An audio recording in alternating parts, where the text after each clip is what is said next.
मैं जेठ जी के कमरे में गई उनसे बात करने और मैंने उनसे कहा कि आपको क्या पसंद है। तो वह कहते हैं, मुझे सच्चा प्यार करने वाला इंसान पसंद है।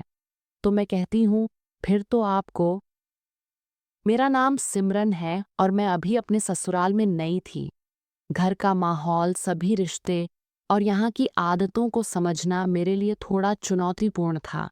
किसी से भी मेरी ज्यादा बातचीत नहीं हुई थी, सिवाय मेरे पति के, जिनसे शादी से पहले मैं फोन पर थोड़ी बहुत बातें करती थी। इसलिए मुझे उनके बारे में कुछ हद तक जानकारी थी। घर में मेरे पति के भाई और उनकी पत्नी भी रहती थीं, लेकिन उनकी पत्नी शादी के बाद अपने मायके चली गई थी। इस वजह से अब घर की सारी जिम्मेदारियां मेरे ऊपर आ गई थीं। खाना बनाना, घर की सफाई और सभी छोटी बड़ी चीज़ों का ध्यान रखना अब मेरी दिनचर्या का हिस्सा बन गया था। मेरे जेठ का नाम तोताराम है। उनका व्यक्तित्व और अंदाज कुछ ऐसा था कि वो मेरे पति से थोड़े ज्यादा आकर्षक लगते थे। मैं अक्सर उनके व्यक्तित्व पर ध्यान देती थी और सोचा करती थी कि उनसे भी कुछ बातें की जाए। लेकिन मैं हमेशा इस बात का ख्याल रखती थी कि मेरे पति के सामने ऐसा न लगे, क्योंकि पुरुष के मन का हाल कभी कभी समझ से बाहर होता है। इसीलिए जेठ जी के सामने मैं अपनी भावनाओं को छुपाकर सिर्फ ज़रूरत के अनुसार ही बात करती थी। आज मैंने सोचा कि शायद जेठ जी काम से जल्दी लौटेंगे, तो क्यों न उनके साथ थोड़ा समय बिताया जाए। ये सोचते हुए मैंने शाम का स्पेशल खाना तैयार किया। मैंने सब्जियों का स्वाद, चावल की खुशबू और हल्की मिठास वाली मिठाई तक खास ध्यान रखकर बनाई। जैसे ही जेठ जी का आने का समय हुआ, मैं जल्दी से तैयार हो गई। मैं जल्दी में तैयार होकर उनके पास गई और थोड़ी हड़बड़ी में कपड़े संभालते हुए पहुंच गई। तभी उन्होंने मुझे आवाज़ दी। मैं शांति से उनके सामने गई। उन्होंने मुझे अपना टिफ़िन दिया और कहा कि इसमें थोड़ी सब्जी बची है, इसे निकाल लेना। मैंने हंसते हुए कहा कि हाँ जेठ जी, मैं देख लूंगी। फिर मैं टिफ़िन को किचन में रखकर उनके पास लौटी। उन्होंने कहा कि आओ, थोड़ी देर साथ में बैठकर बात कर लेते हैं। शादी के बाद हमारी बात सही से नहीं हुई है। मैंने कहा, अच्छी बात है, चलो मेरे कमरे में ही बात कर लेते हैं। वैसे भी मुझे वहां पर थोड़े काम हैं। हम दोनों उनके कमरे में गए। मैं आराम से उनके बिस्तर पर बैठ गई और उन्होंने कुर्सी पर बैठकर फाइलें चेक करनी शुरू कर दी। कमरे की हल्की रोशनी और खिड़की से आती ठंडी हवा ने माहौल को आरामदायक बना दिया। मैंने थोड़ी शरारत में पूछा, जेठ जी, जेठानी जी घर क्यों नहीं आ रही हैं?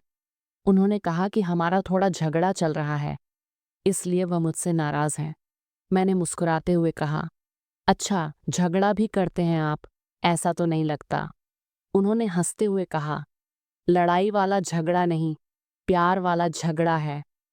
ये सुनकर मैं थोड़ा हंसी रोक नहीं पाई और मेरा दिल हल्का हो गया। फिर मैंने जेठ जी से पूछा कि उन्हें क्या पसंद है।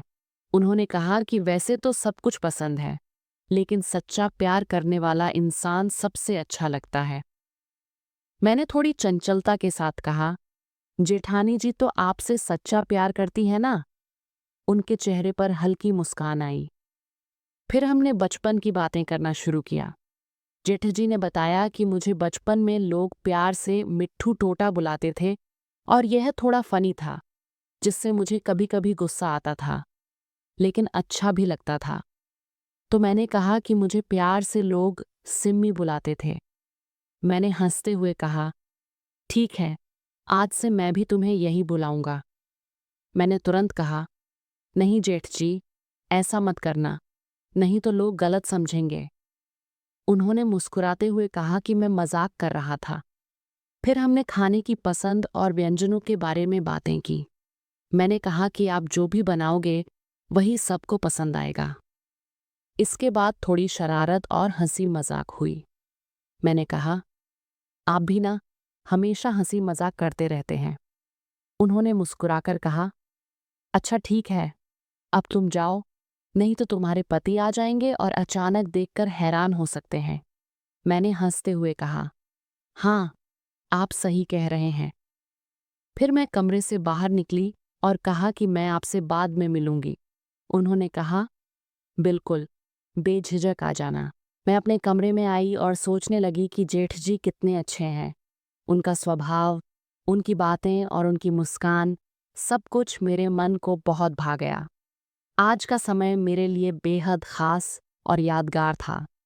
मुझे यह एहसास हुआ कि किसी का साथ सिर्फ बातचीत से ही इतना सुखद महसूस करा सकता है।